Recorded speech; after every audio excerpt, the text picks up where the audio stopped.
Shall I compare thee to a summer's day? Thou art more lovely and more temperate. Rough winds do shake the darling buds of May, and summer's lease hath all too short a date.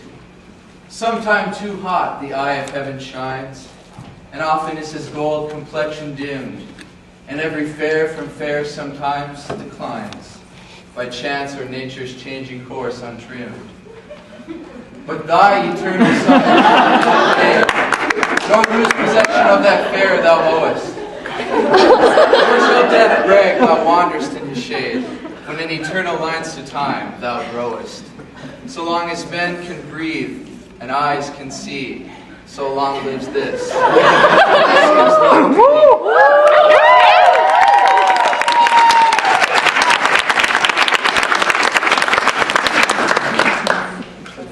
What was just performed was Shakespeare's very famous Sonnet 18. But what many people do not know, that many of his sonnets, around 126, were actually addressed to a man, which was just demonstrated for you here. Now, in the beginning of Shakespeare's sonnets, there's an interesting dedication. In the bottom is the inscription of Thomas Thorpe, the publisher of Shakespeare's sonnets. Now, sources speculate there are a couple of dedicatees who are candidates for Shakespeare's sonnets. One being Henry Wriothesley, the 3rd Earl of Southampton, or the other being William Herbert, the Earl of Pembroke, because within the sonnets and in the inscription we see that these sonnets are dedicated to Mr. W.H. However, whoever this Mr. W.H. is ultimately remains a mystery.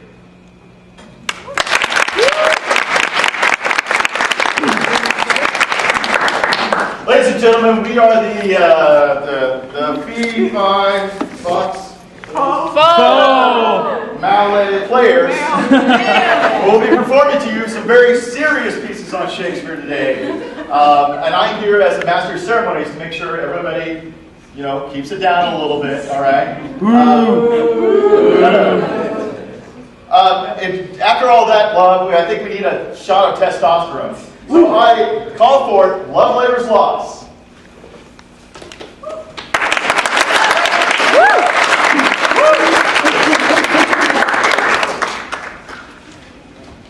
We are 4 friends, 4 brothers sworn in oath and in bond. I am the King of Navarre. And I am his friend, the Lord Baron. And I am his friend, the Lord down there.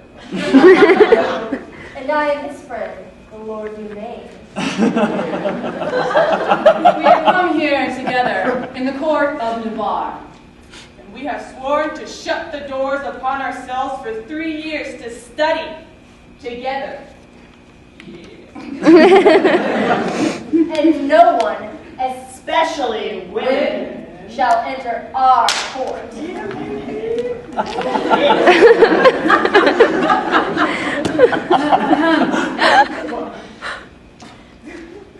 Let me say no, my liege. And if you please, these are barren tasks too hard to keep. Not to see ladies, study, fast, and not sleep.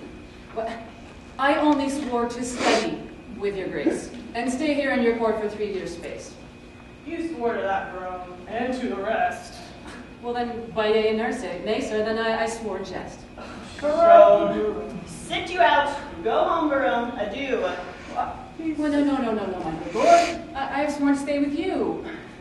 And I know I have for barbarism spoke more than that. Angel knowledge, you may say. Confident I will keep my oath, and bide the penance of this 3 years' day. Give me the paper. Let me read the same, and under the strictest decree, I'll write my name. How well this yielding rescues thee from shame.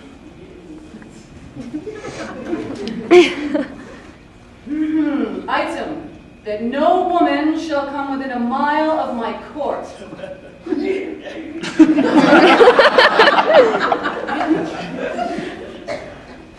Item, if any man be seen to talk with a woman within the term of 3 years, he shall endure such public shame as the rest of the court can possibly devise. This article, my liege, you yourself must break, for well you know the French king's daughter comes in embassy with yourself to speak. So therefore this article is made in vain. vainly comes the admired princess hither. Well, what say you, lords? This was quite forgot. And so, dear audience, here we have it. 4 young, single men who have just sworn off women for 3 years. And remember that women are on their way to speak specifically to us. Seeing that this is a comedy, I bet you can guess where this is going.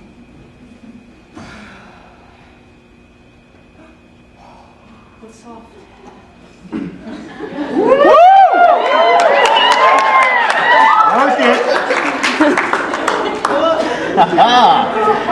Fair princess.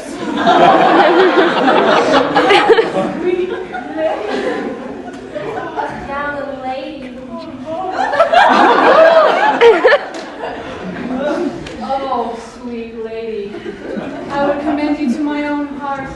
I wish you heard it groan.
All right.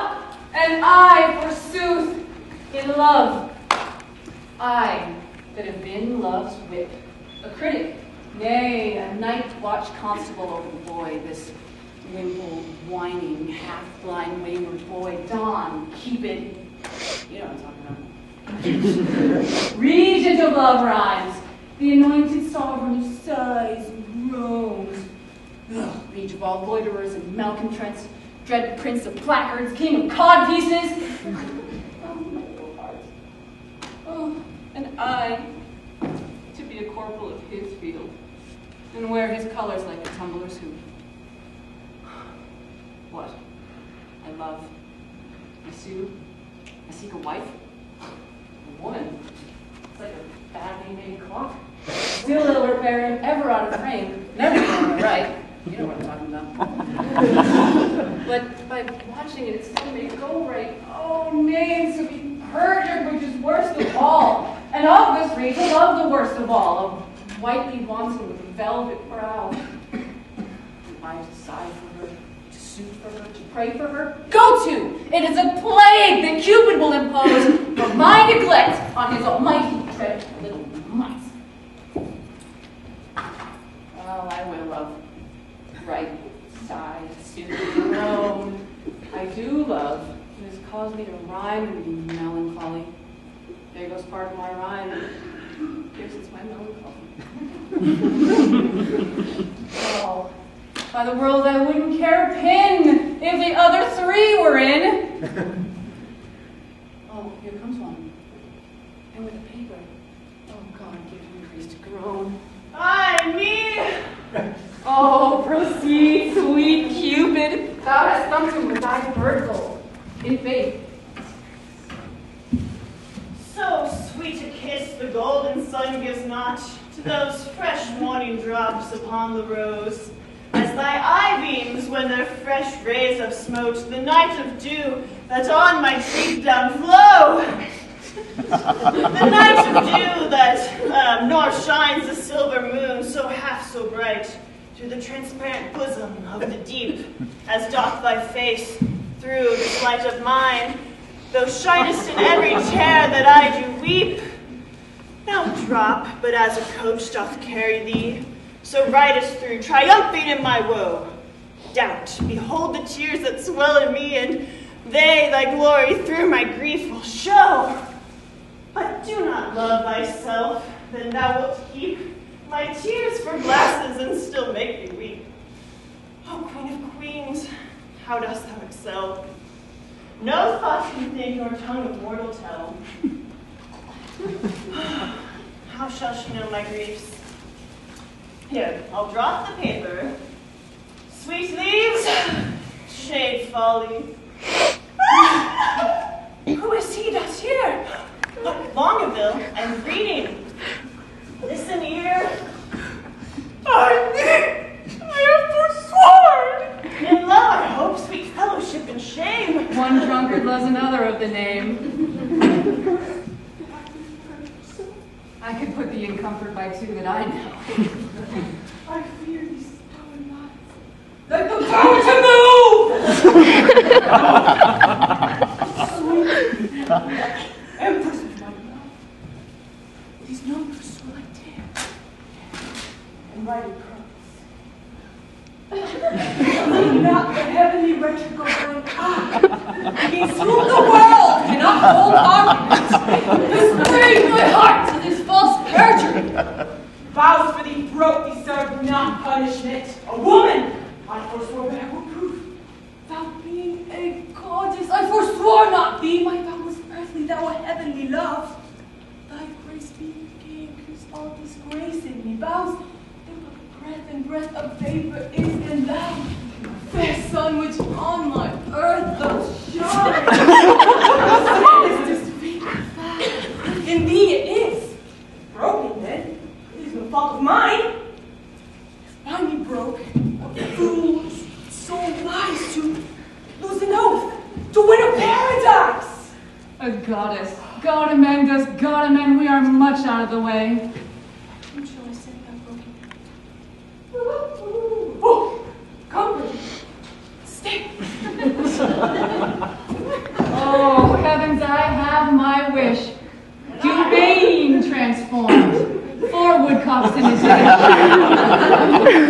Oh, most divine Kate! Oh, most profane fool. By heaven, the wonder in a mortal eye, as fair as day. Oh, that I had my wish. And I mine too, good Lord. I would forget her. But a fever she reigns in my blood and will remembered be. Once more, I'll read the ode that I wrote.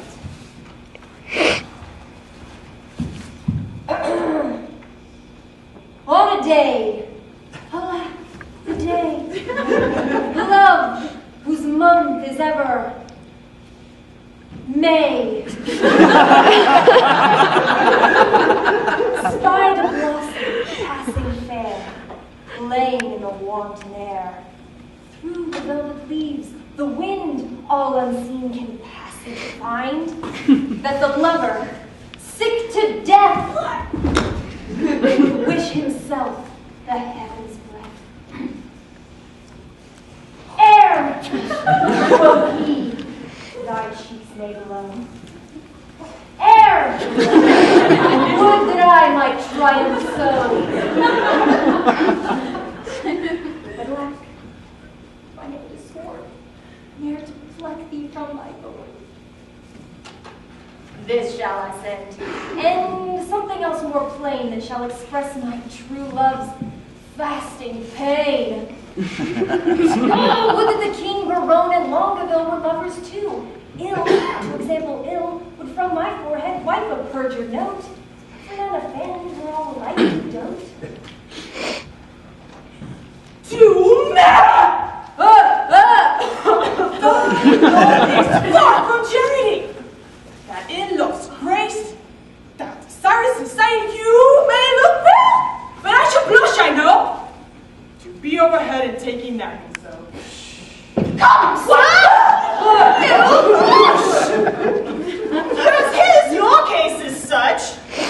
chided him, offending twice as much. I have been closely shrouded in this bush. And I marked you both, and for you both did blush. For paradise you would break faith and troth, and for your love you would infringe an oath. What will Rome say? I would not have him know so much by me.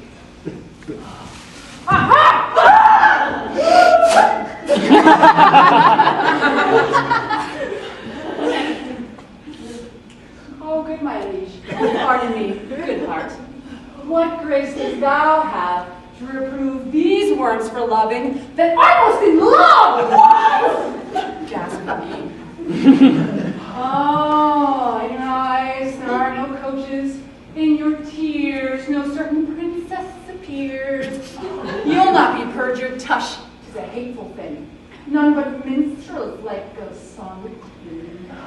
Oh, what a scene of foolery have I seen, of sighs, of sorrow, and of groans. Oh, me! With what strict patience have I sat to see a king transformed into a gnat.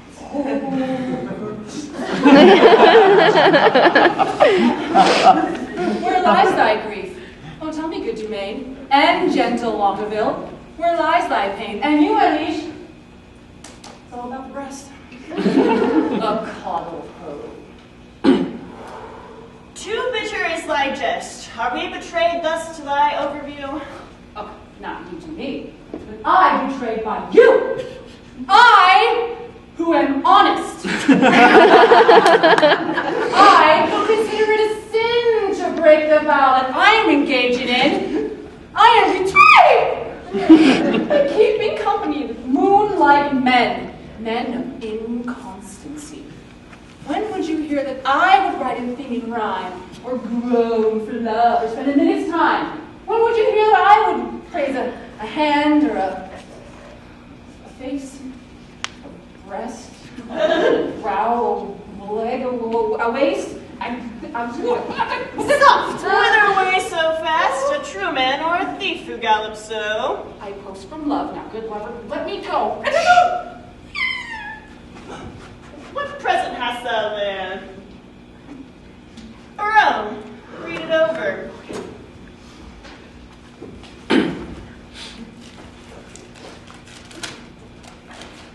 Now, what is in you? Why dost thou tear it? It's a toy, my liege. A toy, you should not fear it. It's a thing. No. No. No.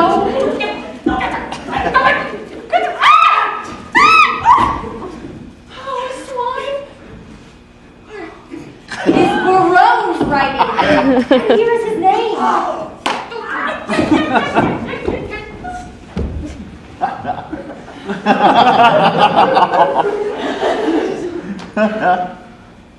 Guilty, my lord. Guilty. I confess. I confess. What? That you three fools like me fool to make up the rest. You, my liege, and you, and I. Oh, if curses in love and we deserve to die.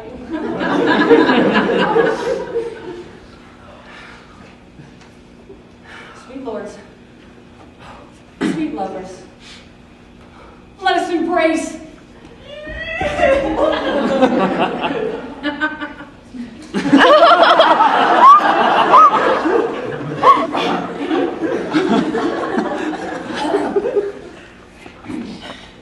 We cannot cross the reason why we were born. Now by all hands must we be forsworn.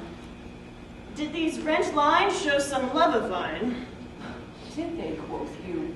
He who sees the heavenly Rosalind, like the gorgeous opening of the east, bows not his vassal head and is struggling blind. What zeal, what fury hath inspired thee now? I never knew men hold vile stuff so dear. Yeah, look, here's your face and your love, see?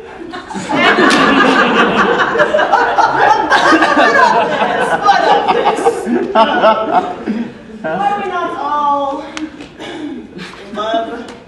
Oh, nothing so sure, and thereby all forsworn. Then leave this chat, and good Barone, prove our loving lawful, and our faith not torn. Aye, marry, there's some flattery for this evil. Some authority, how to proceed. Some wit, some tricks, how to cheat the devil. Some salve for perjury. Oh, 'tis more than need. Have at you attention. Oh, wow. Have at you affections, men in arms. Attend, hut! Think of what you first did swear to study, to fast, and see no woman. Flat treason against the kingly state of youth. For where is any author in the world teaches such beauty as a woman's eyes? Oh, yes, we have made a vow to study, lords, and in that vow we have forsworn our books. Where any author taught you such fiery numbers as the prompting eyes of beauty's tutors have enriched you with? Love, first learned in a lady's eyes. This is not alone imprisoned in the brain, but flows as swift as thought through every power, and to every power gives a double power, above their functions and their opposites. But as a precious seeing to the eye, a lover's eyes will gaze evil blind. A lover's ear will hear the lowest sound. Love's feelings are more soft and sensitive than the tender horns of cockle snails.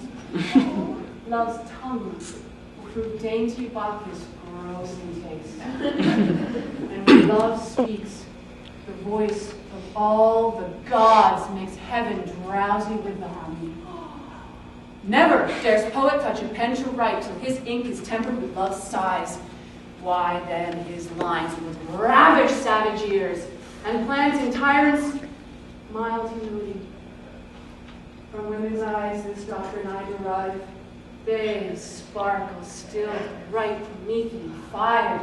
They are the books, the arts, the academies that show, contain, and nourish all the world. So fools do work as women to forswear, or keeping what is sworn, you will prove fools. So, for wisdom's sake, a word that all men love. For love's sake, a word that loves all men.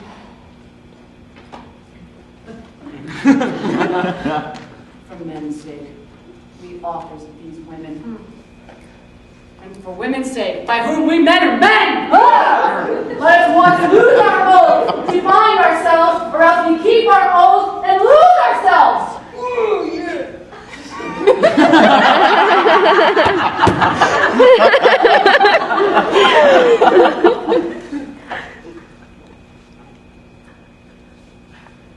It's religion to be thus forsworn. Bring it in.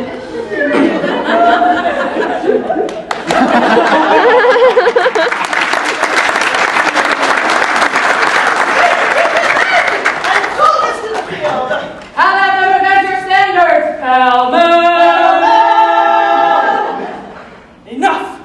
Let's let these glosses by. Are we not ready to woo these girls of France? I am with them too. No time shall be omitted. For wisdom's sake. For love's sake. Men's sake! For women's sake.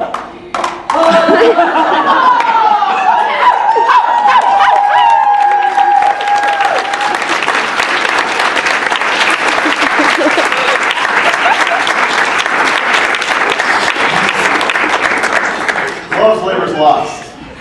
For those of you who can read, you notice I've been following the program very religiously. And so now I present the Mandolin Interlude by Joe Turner. Joe Turner, the Mandolin Interlude. This is the interlude with the mandolin, as you may have found out. With Joe.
As you can see on the program, next we have Anthony with the jig. All right, is everybody following along? Good.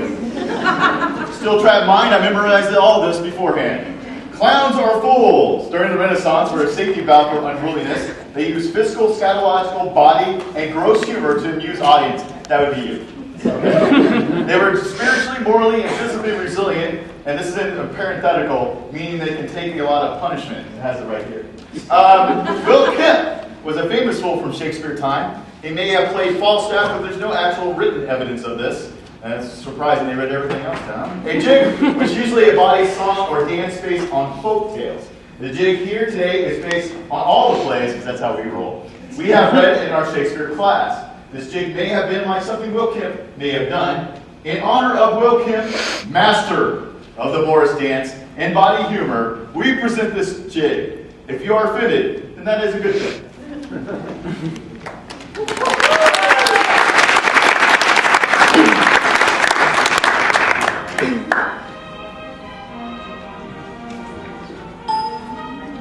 That's part of the jig.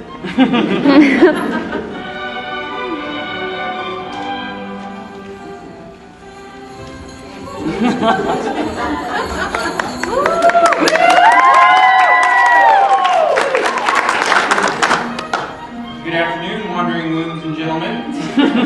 My name is Private Joker. Long, long ago, there lived a man named Shakespeare. Often, he would write about queers without peer. Men as meek as women, women as forward as men. It was a world turned upside down.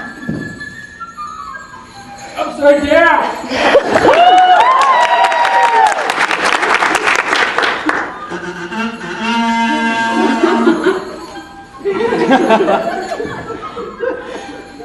Were people back then always so odd, thinking about 2 balls and a rod? Dangerous for women?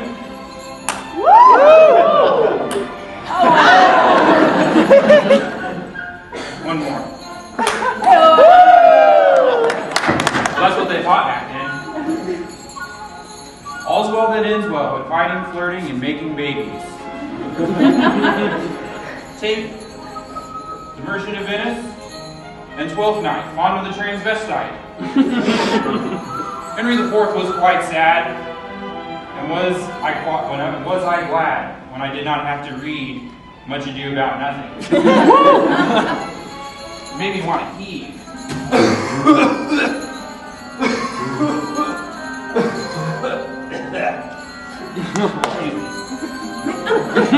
King of the Shrew made it okay to hit a lass. After all, it's funny, as long as it's on the ass. Oh.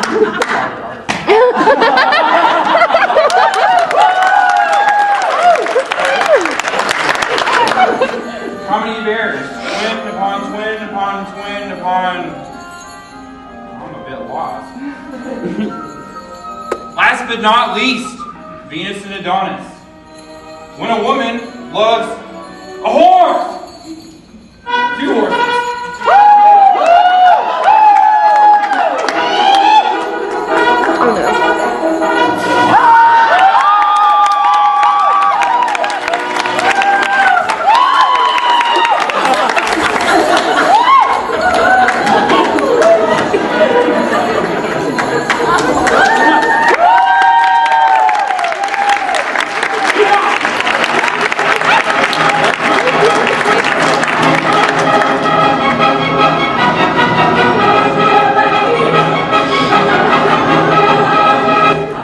That was a jig.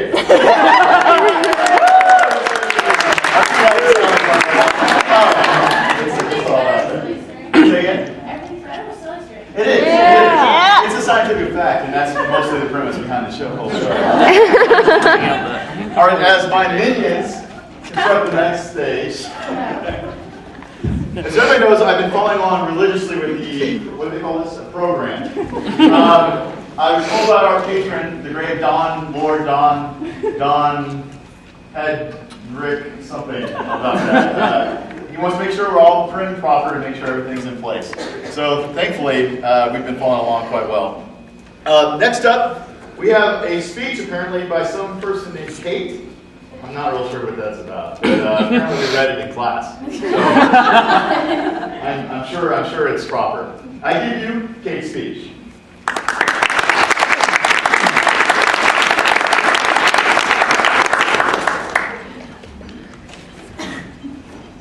The Taming of the Shrew presents a woman, Catherine, who is hopelessly contradicted.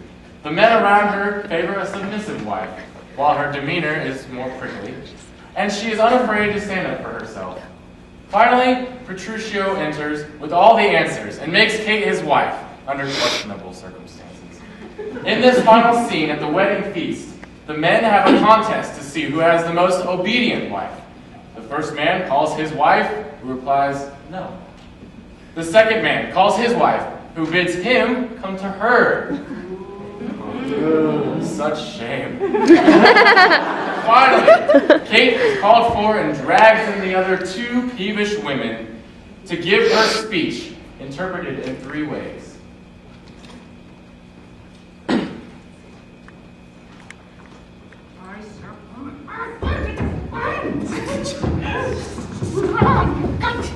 You called, my lord?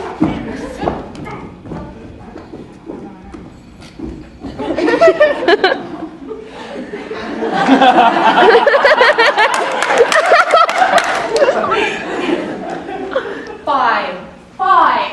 Dart not those scornful glances, unknit that threatening, unkind brow. Dart not scornful glances at thy lord, thy king, thy governor. It blots thy beauty like frost you by new meads. Confounds thy reputation like whirlwind shake bare buds, and it is no way meet or amiable.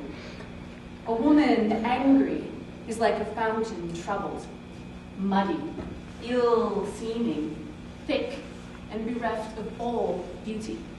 And while it is so, none so dry or thirsty would deign to sip or touch one drop of it. Thy husband is thy lord, thy life, thy keeper, thy sovereign, one that cares for thee, and for thy maintenance commits his body to painful labor both by sea and land. He watches the night in storms, the day in cold, while thou liest warm at home, secure and safe. And he craves no other tribute from thy hands than love, fair looks, and true obedience. So little payment for so great a debt. Such duty as a subject owes the prince. Even such a woman oweth to her husband. For when she is froward, peevish, sullen, sour, and not obedient to his honest will, what is she but a foul contending rebel, and graceless traitor to her loving lord? I am ashamed that women are so simple when they should kneel, to offer war when they should kneel for peace, or to seek for rule, supremacy, and sway when they are bound to serve, love, and obey.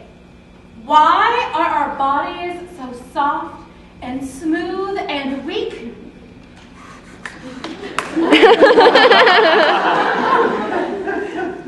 Not for the hard work of the world. No. That's right. When I look at you, all I see is a crumbled resolve, the once steadfast, now turned meek. All of you pretending to be something that you're not.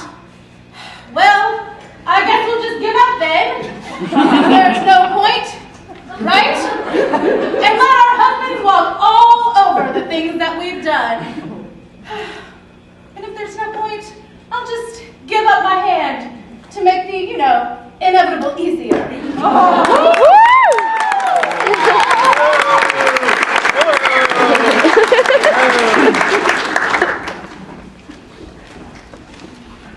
If you were hit by a prop, you'll talk to our lawyers afterwards. And that wouldn't be me. Okay. Next, we have Alexis Jimenez on violin. Jimenez. God, get it right! She has a violin. Such a man.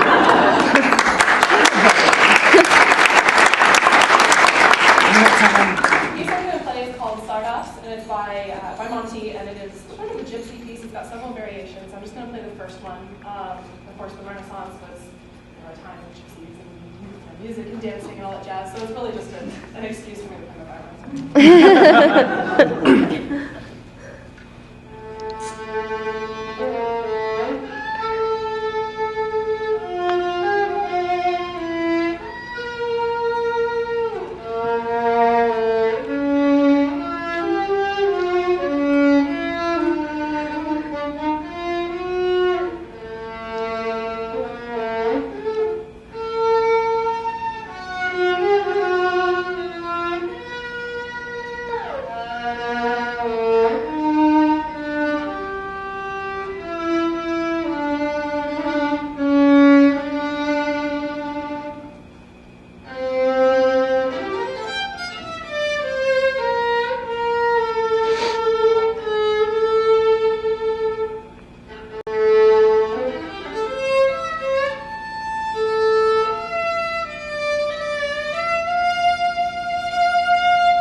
Your skill astounds me, sir.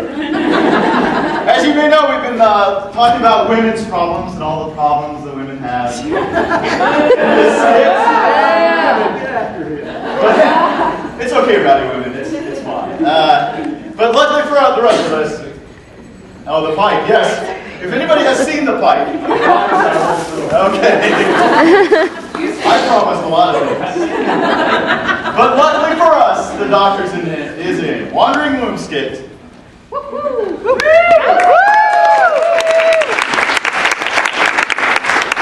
The idea of the wandering womb comes back from the time of Socrates, when men had no idea how women's bodies worked.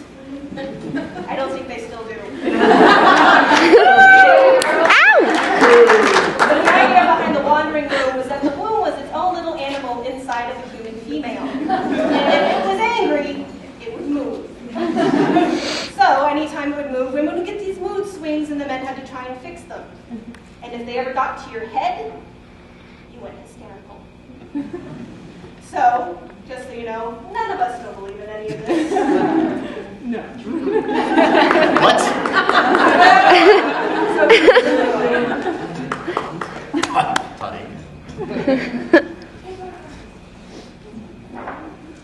Oh, let's see, what's up for today? A certain Kate's situation. It seems they're trying to tame a shrew. Beatrice, upset about so much ado about nothing. And Viola, cross-dressed a 12th night ago. Oh my, interesting day.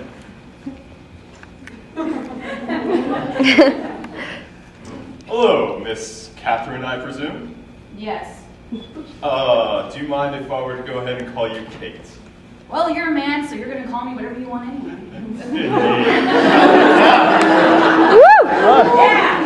Huh.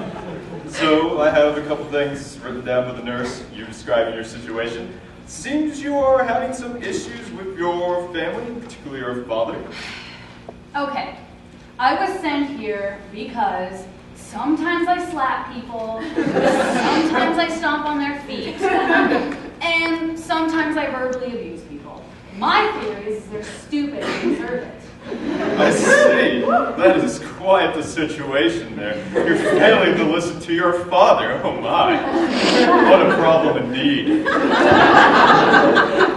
know, I think I know what your problem is. Oh, and what's that, doctor? Indeed, doctor. I like that sound.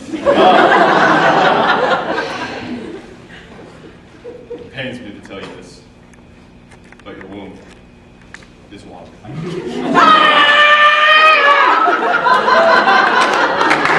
What are you talking Let's see, denial.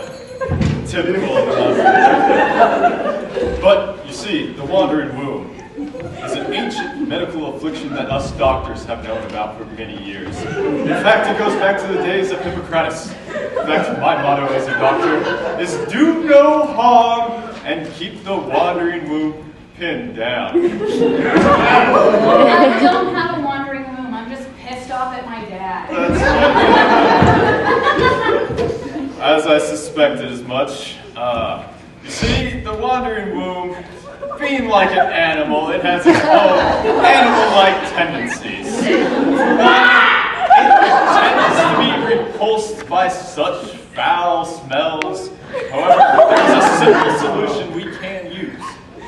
What's Perfume. What? Where did you get that from? I carry it with me at all times. What are you doing? You see, the pleasant scent of perfume will keep the womb satisfied, happy, and in its place.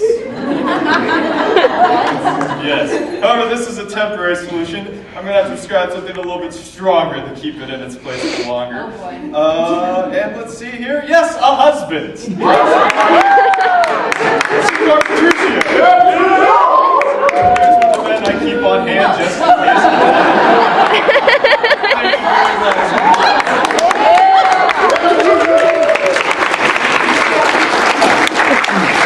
Wandering home. What a menace to society. Good thing we got that cleared up before it caused any real damage. Let's see, next that Beatrice.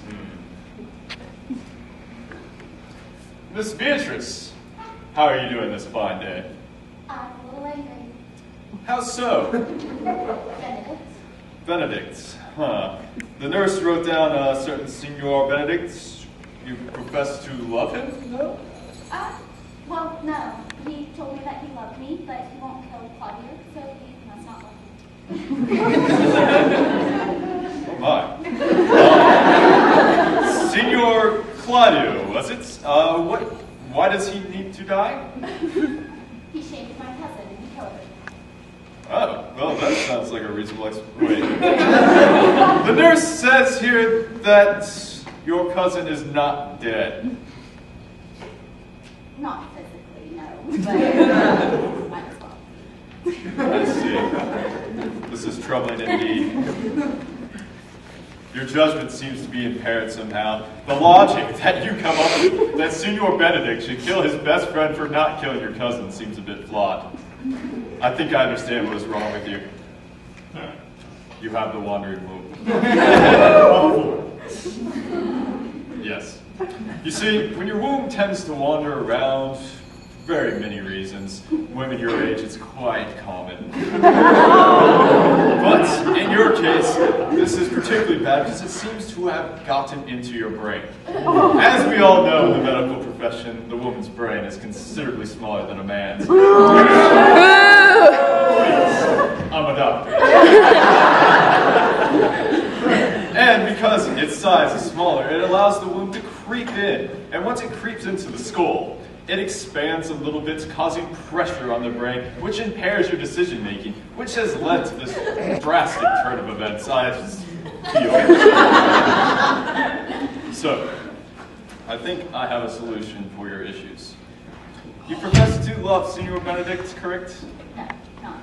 I don't really care. That's that you marry him right away. Signor Benedict! Marry and get knocked up, have a little sex. You should be all right. So move on out. Let's get this cleared up. And here's your prescription. I'm driving.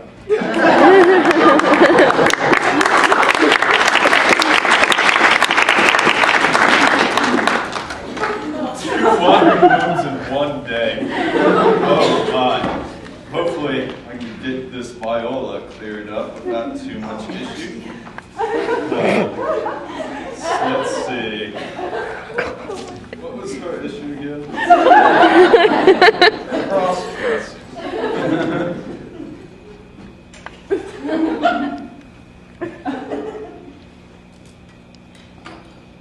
Ms.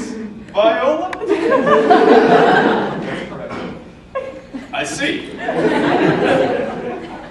Cross-dressing, was it? I can see how one might stoop to that. So, nurse has told me you like to cross-dress. Oh, I had to get things a certain way, and I am going through some anxiety. I did with my brother. I'm kind of confused. You're confused and you lost your brother. So the nurse writes your coping mechanism was to, let's see, dress up as a man, enter Lord Orsino's court, and pretend to be a man and in his service. A girl has to do what a girl has to do.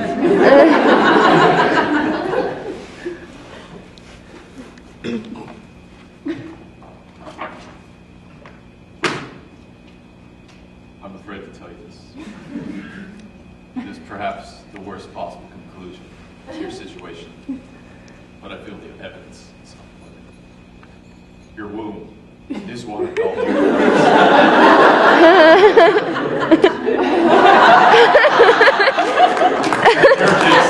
it is quite severe. Trying to upset the natural hierarchy of things by dressing up as a man is the worst possible thing that can happen with the wandering womb. Could you imagine the consequences if your womb were to cause you to do things beyond just dressing up a man? Like acting like a man? Trying to hold a stable job? Perhaps even drive? Could we imagine the fatalities if women were allowed to drive? Hundreds would die. We all know women are impatient. They would think rush hour is just a freeway, an express lane to hell. I fear we have no choice to make sure this is taken care of quickly and decisively with my strongest prescription. You need to get knocked up. Yes. Babies. Babies are the only answer to your wandering womb. It has gone way too far just being married, getting perfume. You need babies, Catholic amounts of babies. You need 8 to 10 babies. In fact, don't stop having babies. Let's see. Yes. I do have one more man here just in case of a certain issue of wandering womb. Signor Orsino.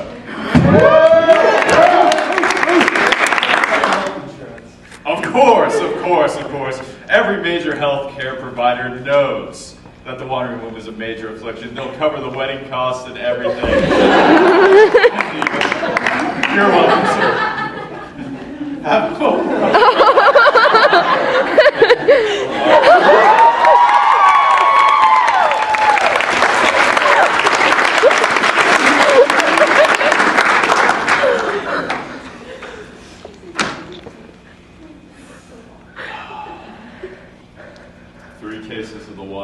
solved in a day.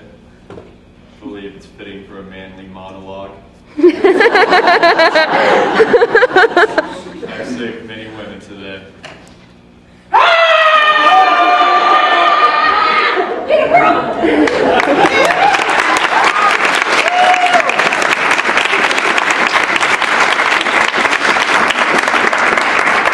Ladies and gentlemen, that was the wandering womb. Next, there's a special treat because we have a special actor coming to the stage, a master thespian, a man who may be perhaps the greatest actor of our times, myself. I'm saying this only so you gird yourself for my performance. Remember, my mind is like a steel trap, or a trap of some sort, mouse. Otherwise, I'm not really sure. As you can see, our speedy people putting our set on the stage as we are setting up the stage for my seat, which is on the stage, so I can sit and you can enjoy my acting. Okay? The next scene is All's Well That Ends Well, and it is called the Husband Selection Scene. If you're on the program, it's on the second page. I just found it. And so I believe we're getting set. We're almost there. And are you good?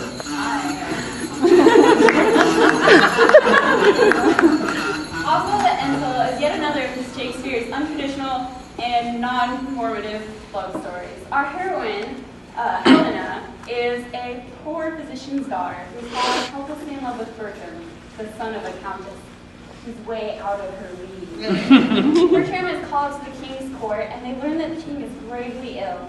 Helena follows Bertram to Paris to save the king, of course, with one of her father's remedies. And only after swearing on her life is she allowed to try. And in return, he grants any of her wishes. And this is the scene right after the king is healed, and he's about to make good on his promise.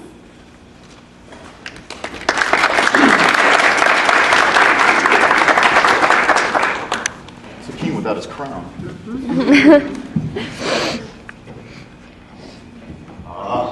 You, go! Call before me all my lords in court. They're back there. You call that forward. Sit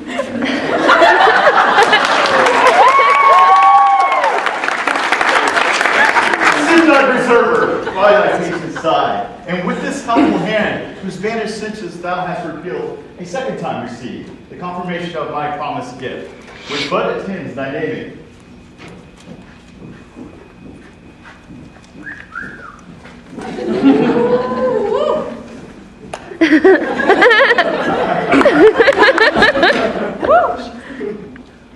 Fair maid, cast forth thine eye. This youthful parcel of noble bachelor stands at my bestowing, o'er whom both sovereign power and father's voice I have used. Thy frank election make. Thou hast the power to choose, they none to forsake. To each of you, one fair and virtuous mistress fall. Win love, please. Mary, to each but one. I'd give my big guitar and his furniture. My mouth no more were broken than these boys had writ as little beards. Peruse them well. Not one of these but had a noble father.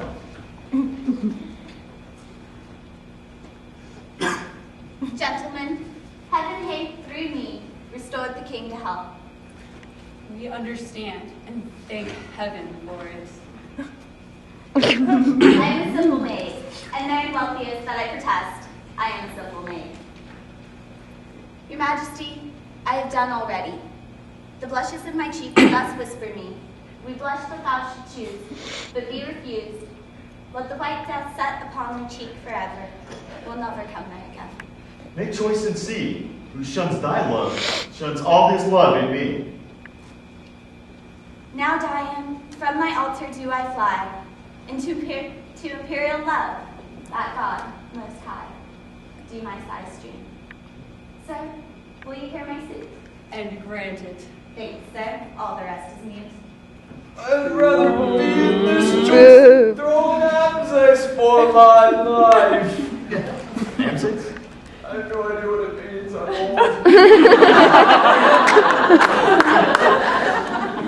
The honor, sir, that flames in your fair eyes, before I speak, too threateningly replies. Love make your fortunes 20 times above her that so wishes, and her humble love. No better, if you please. My wish receive, which great love grants, and there take my leave. Tonight, and they were sons of mine, I'd have them whipped, or sent to the Turk and made eunuchs of. Be not afraid which hand I should take. I'll never do you wrong for your own sake. Blessing upon your vows and in your bed, find fair fortune if you ever wed.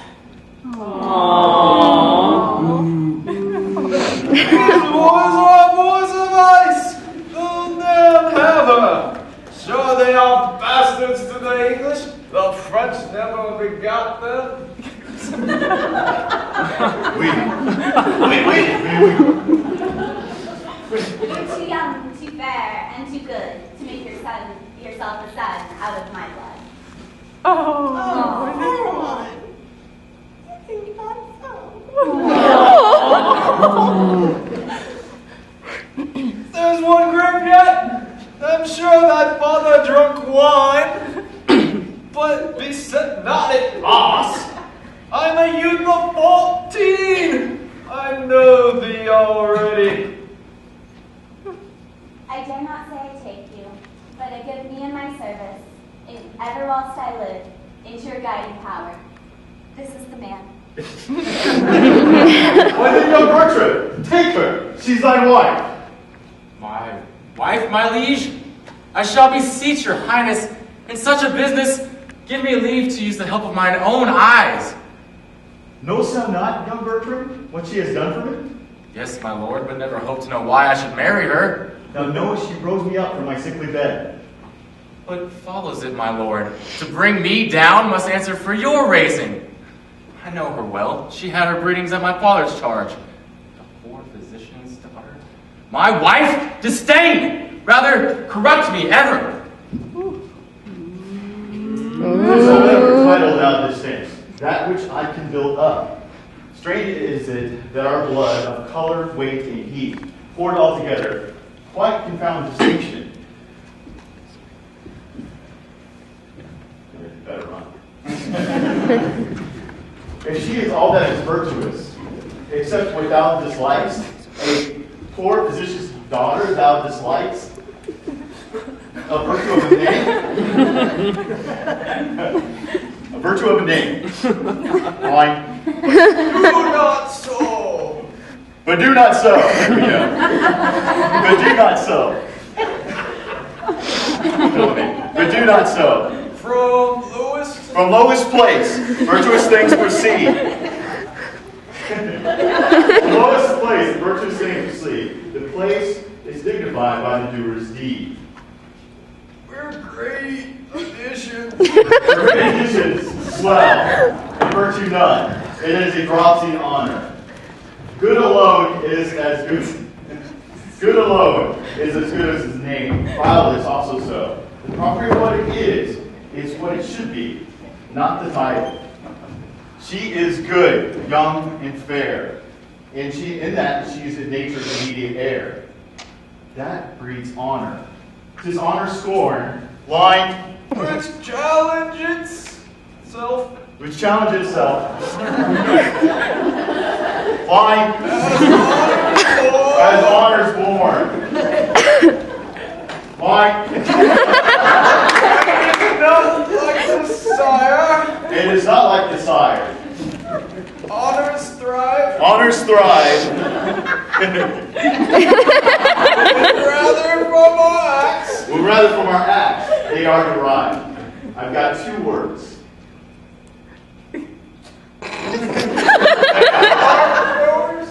Say again? There are for goers. There are for goers. There are for goers. Oh, yes. And then I wrote the rest of the treatise on this. The mere word is slave. He buys on every tube, on every gate. Grave. A lying trophy as oft is done. Where dust and damned oblivion is the tomb of honored bones indeed. Lying. I thought you had them.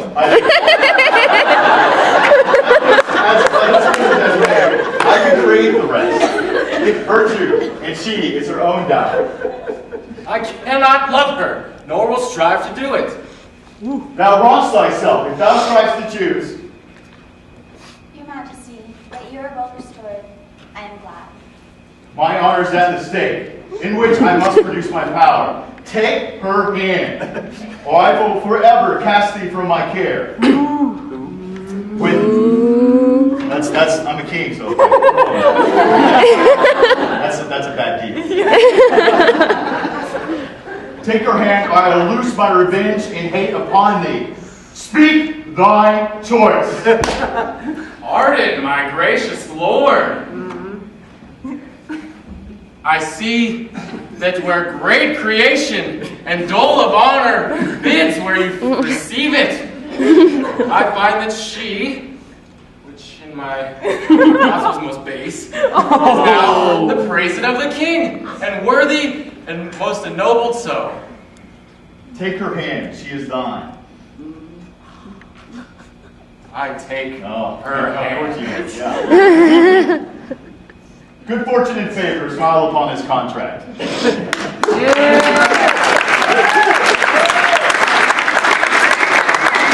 And you're welcome.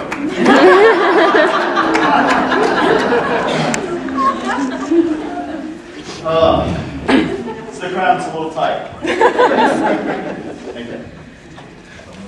All right, as they once again scurried and try to outdo my great performance, not happening. We will have a little bit of time here. Before I was sitting and I was supposed to be Hamlet, and nobody approached me really to ask me any questions. Which, who did? You did, but you don't count, see. Now, go ahead and tell them the question you asked. Go ahead. Oh, great Hamlet. To be or not to be? And I said that is the question. But I do. You certainly go across. All right, up next, and once again, I grace you with my presence, which would be fantastic. We have the Owl and the Cuckoo.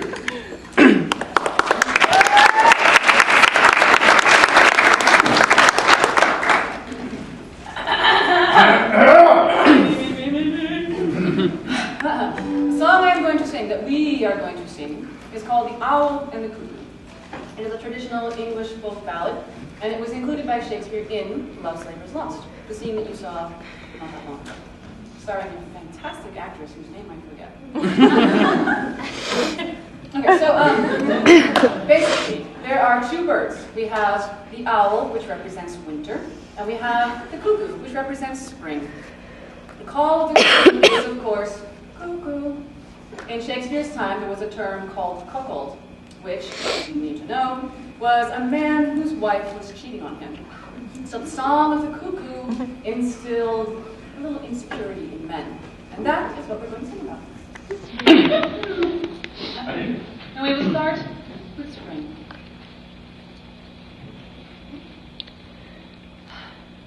When daisies pied and violets grew and ladies smoked so silver white, a cuckoo bud of yellow hue to paint the meadows with delight. The cuckoo then on every tree mocks married men and both us sings he. Cuckoo! Word of fear unpleasing to a married ear. Cuckoo! Word of fear unpleasing to a married ear.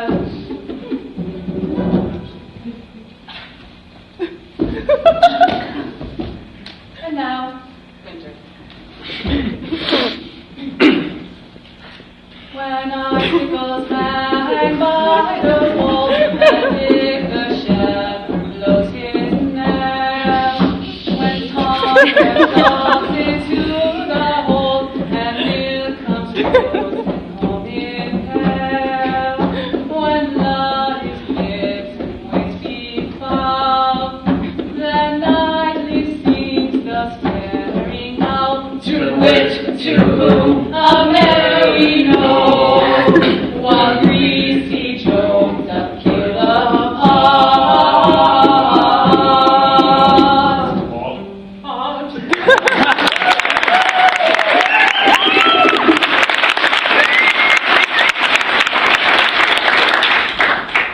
Next, you will be very saddened to hear that I will not be on stage. And nothing will let free.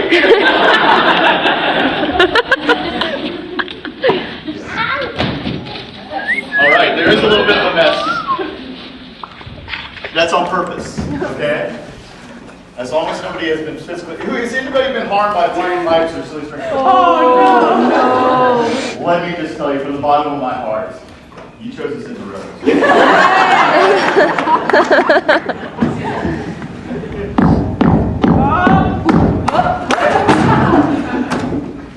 That was just part of the stage break. Once again, it's all covered in our awesome applause from our lawyers. Not to worry, our patron over there, Henry. Yeah.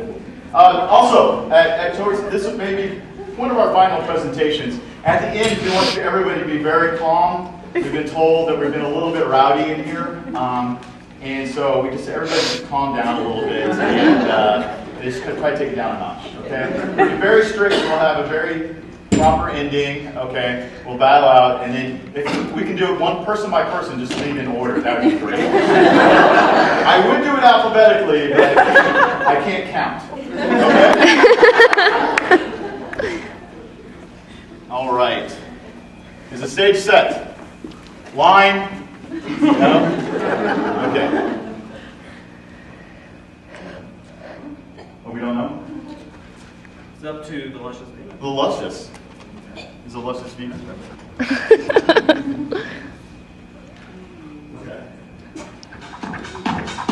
There we go.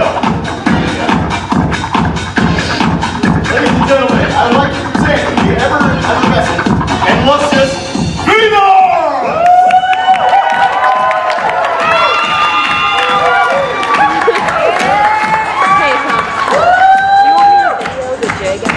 Okay. Can you do that? Yeah, sure.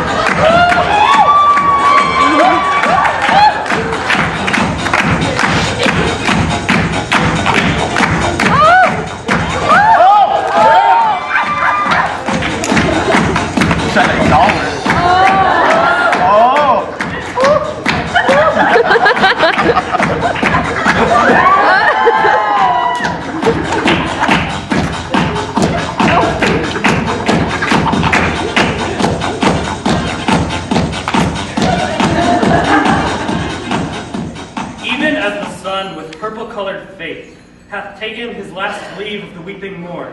Rose-cheeked Adonis tried him to the chase. Hunting he loved, but love he laughed to scorn. Sick-thoughted Venus makes a main unto him, and like a bold-faced suitor, begins to woo him. Woo! Yeah! Party! I thought we were going golfing for your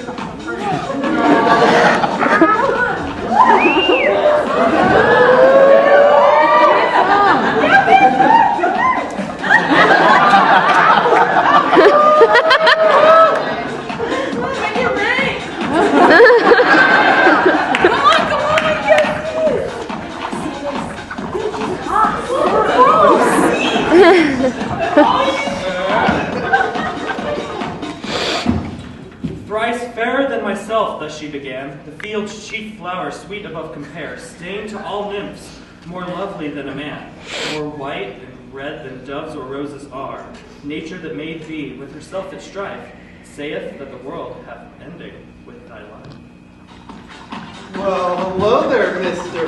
President. I'm just going to sit over here so I can spend some time on you. Vouchsafe, thou wonder, to alight thy steed and rein his proud head to the saddle bow. If thou wilt deign this favor for thy meed, 1,000 honey secrets shalt thou know. Here, come and sit, where never serpent hisses, and being set, I'll smother thee with kisses. Come on and take a seat over here, baby.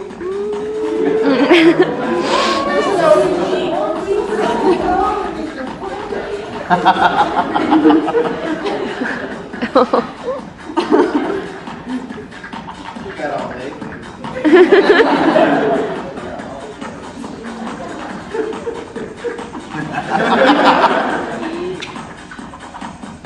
With this she seizeth on his sweating palm the precedent of pith and livelihood. And trembling in her passion calls it balm, earth's sovereign salve to do a goddess good. Being so enraged, desire doth lend her force, courageously to pluck him from his horse. Over one arm the lusty courser's rein, under her other was the tender boy.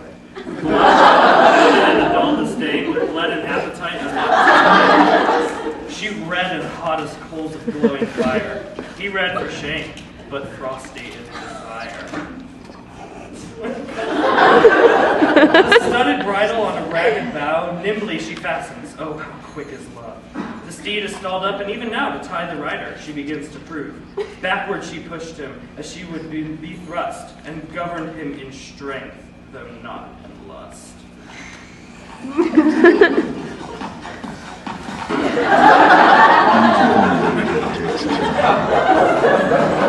Okay. He burns with bashful shame, she, with her tears, doth quench the maiden burning of his cheeks. Then, with her windy sighs and golden hairs, to fan and blow them dry, again she seeks. He saith she is immodest, blames her miss. What follows more, she murders with a kiss. Ma'am, I find this highly inappropriate.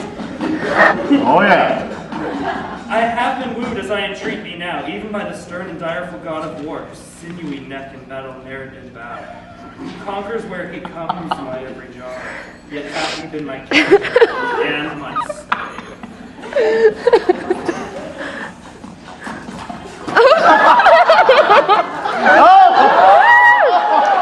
What were those?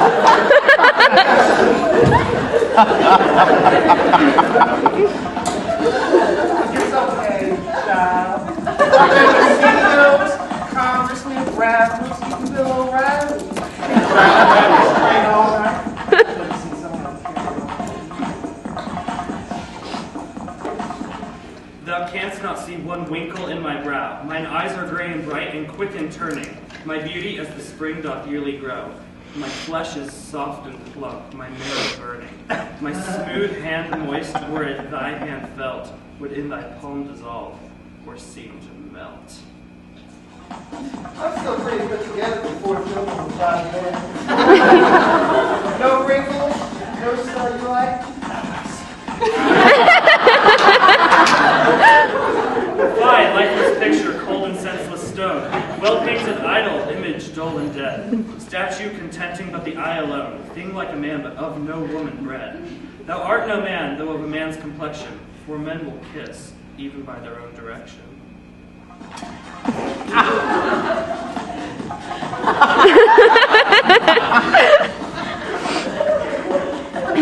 What's wrong with you, honey?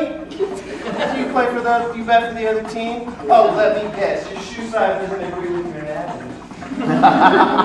Fondling, she saith, since I have hemmed thee here, within the circuit of this ivory pale, I'll be a park, and thou shalt be my dear. Feed where thou wilt, on mountain or in dale. Graze on my lips, and if those hills be dry, stray lower where the pleasant fountains lie. You can put your lips wherever you want, honey. My pockets. Give me my hand, saith he, why dost thou feel it? Give me my heart, saith she, and thou shalt have it. Oh, give it me, lest thy hard heart do steal it, and being steeled, soft sighs can never grave it. Then love's deep groans I never shall regard, because Adonis' heart hath made mine hard. Let me go, you devil! Give it to me! Fair queen, quoth he, if any love you owe me, measure my strangeness with my unripe years. Before I know myself, seek not to know me. No fisher but the ungrown fry forbears. The mellow plum doth fall, the green sticks fast, or being early plucked is sour to taste. This is my first time.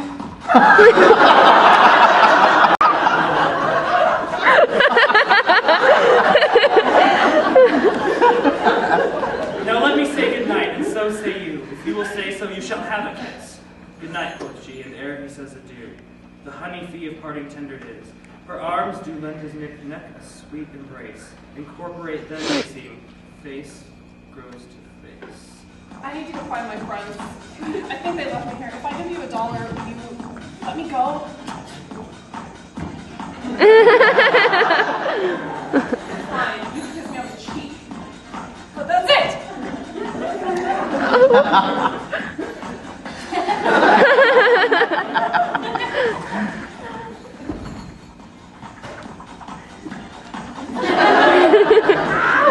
And now she beats her heart whereat it groans, as all the neighbor caves of seeming troubled make verbal repetition of her moans.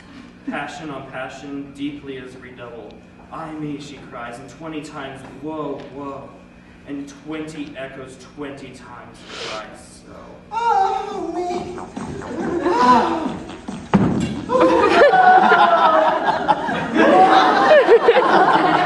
This said, she hasteth to a myrtle grove, musing the morning is so much o'erworn, and yet she hears no tidings of her love. She hearkens for his hounds and for his horn.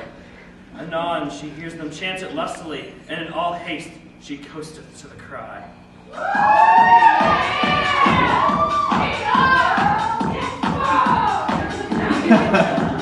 As falcon to the lure, away she flies. The grass stoops not, she treads on it so light, and in her haste unfortunately spies the foul boar's conquest on her fair delight, which seeing her eyes as murdered with the view, like stars ashamed of day, themselves withdrew.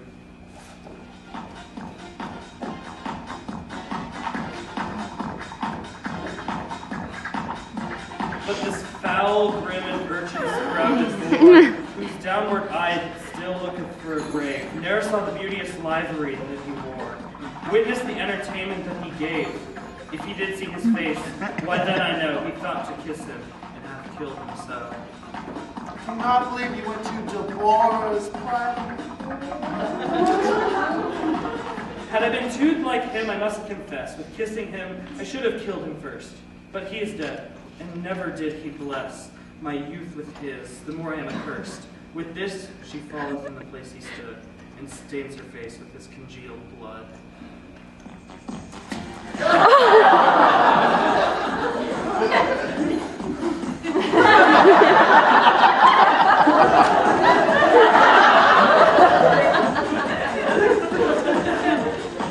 What a waste of good substance.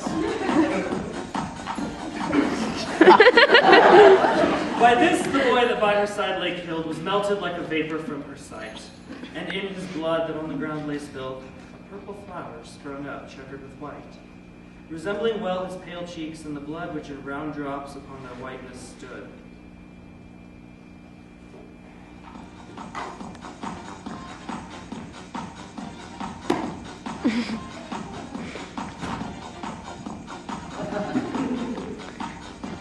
Thus weary of the world, away she hies, and yokes her silver doves, by whose swift aid their mistress mounted through the empty skies, and her light chariot quickly is conveyed, holding their course to Paphos, where their queen means to immure herself and not be seen.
All right. I wish it kept going. Yeah.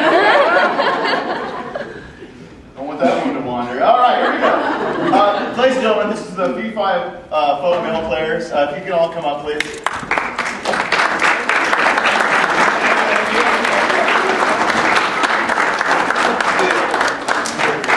All right, on the count of three, very orderly, we're going to bow. Ready? 1, 2, 3. Hey, we need a jig. Oh no, we're not supposed to. No, we gotta do a jig. Yeah, let's jig. We're doing a jig. Jig, jig, jig, jig, jig, jig, fire. Jig, jig,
talk about some of the things that you saw here today or ask some questions, we're up here for a little bit, okay? Thank you.